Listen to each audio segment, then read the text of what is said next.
welcome to the Brunch Show on Value Chain TV. My name is Amarachi Kenneth.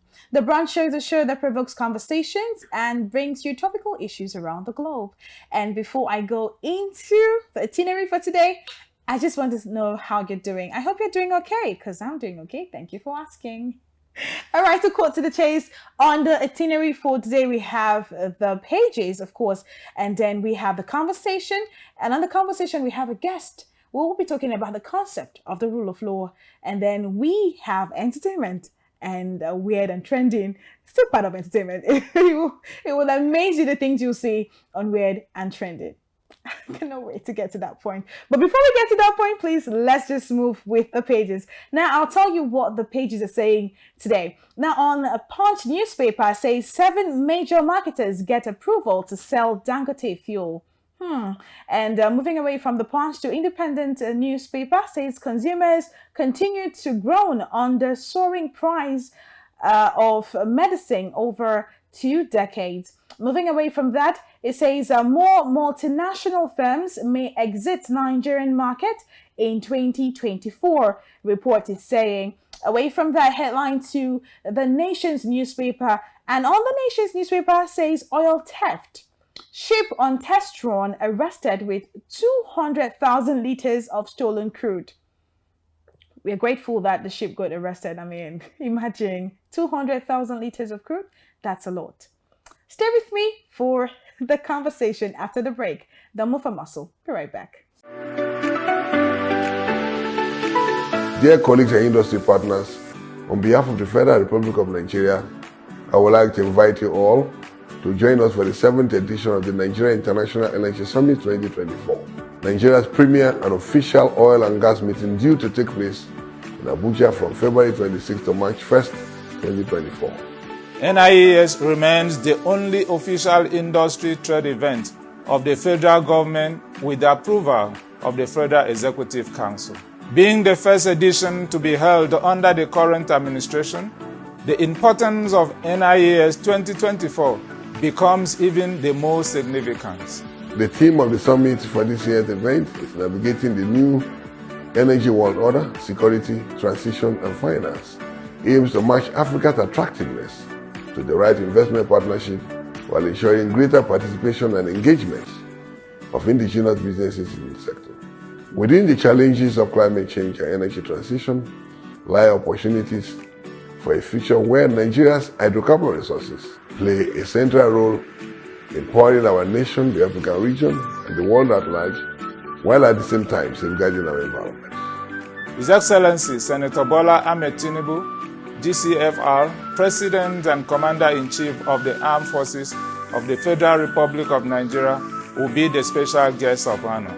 As tradition, NIES 2024 will feature the highest level of attendance by top decision makers, industry leaders, and all stakeholders from both the public and private sectors from across Africa and the global energy community.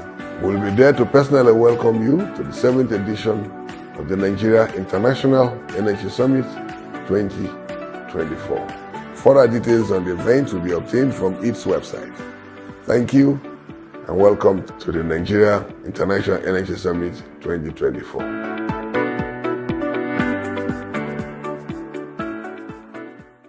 If you are just joining us, you're welcome to the conversation on the Brunch Show on Value Chain TV. My name is Amarachi Kenneth. And on today's talk, we're going to be talking about the concept of the rule of law. And I will not be doing this alone, as I have with me in the studio a lawyer, Fidel Bassi. You're welcome. Thank you very much. Talking about the rule of law, how would you explain the concept of the rule of law to the general audience, and why is it essential for a just and a functional society? Okay, well, I would like to define the rule of law very simply. It's called the leading of law. It's a situation whereby the law leads. The law is what guarantees what is acceptable or what is not acceptable in a society. And so it's what defines a person's rights, it's what defines a person's obligation. And it cuts across every civilized society. For a society to be civilized, there has to be the supremacy of the law. The law has to lead. The law has to be what is in fact ruling in that space, because without law you would be subjected to what Charles Darwin calls the survival of the fittest and the elimination of the unfit. So it's going to be all about power and might, people conquering one another, and if a person conquers the other person, he takes over what he has. But the law determines what is acceptable and what is not acceptable. It also has to do with people surrendering their powers to the state, which is governed, which is created by the law. And if people surrender their powers to the state now regulates what and what is acceptable in that society. So basically, it's a very important concept, and in fact, for me, I could say it's a precursor to a civilized existence. So that's basically what the rule of law is all about. All right, so can you provide a real-world example or case where the law, or the rule of law rather, played a crucial role in ensuring justice and fairness? Okay, so since we're here in Nigeria, and we've had a whole lot of issues of violations of rights and what have you in Nigeria. So let me use an example. At least I was part of that in a way. During the NSAS, let's say crisis, in 2020, after the protests, the Central Bank of Nigeria had gone to court and they placed post-note debits on participants in the protest. So at that point, what we did was, in the firm where I was back then, without a case for the enforcement of the fundamental rights of those protesters. Now, the Central Bank of Nigeria, being a body of the state, everybody believed that they had all the powers and the control and everything. But the law was saying, no, you cannot freeze people's account because they protested. They have a right to protest. The law says, the Constitution says right to peaceful assembly. And also, the monies in people's accounts, most people don't know, it's their fundamental right, it's their property. And so you can't just freeze it like that without any order of court. And so the court agreed with us and discharged those post-note debits and freed their accounts. So that's a real life example of the rule of law. So it cuts across all facets of society. Every single person is accountable to the law, no matter how highly placed you are. The president is accountable, a senator is accountable, your governor is accountable, you are accountable, no matter how much you feel like nothing can happen. But the honest truth is, if we follow our laws the way they are, every single person is accountable to the law one way or the other. Okay, talking about this accountability, I was going to deviate into another topic, but I think I should stick to okay, talking about this whole thing, I'm more particular about landlord-tenant issues. Okay, I'm sure we've spoken about this on air, and I've told you how I am more passionate about this thing where you have the landlord and prying into the tenant's affairs. We've seen cases where the tenant is in their home or in their houses rather trying to make meal, and then the landlord is coming to like, what are you cooking there? Can you give? You should give me to eat. I'm your landlord, and the whole oppression. So I want to ask, where does how they say when your right stop is when my right starts? So how would you put the rule of law in that situation? Okay, just like I've explained earlier, when I said the rule of law defines it, what leads. So in terms of landlord and tenant relationship, there are landlord and tenants laws that guide each state and each domain. But one general principle with that landlord and tenant relationship is the fact that a tenant has what is called the right to quiet enjoyment and exclusive possession of the particular property where he stays. Now, funny enough, even when a tenant rent expires, the landlord doesn't have the right to take laws into his hand to pull out the tenant at that particular point. But that doesn't mean the person should not pay his rent. I always advocate that people should pay their rent and landlords should mind their business.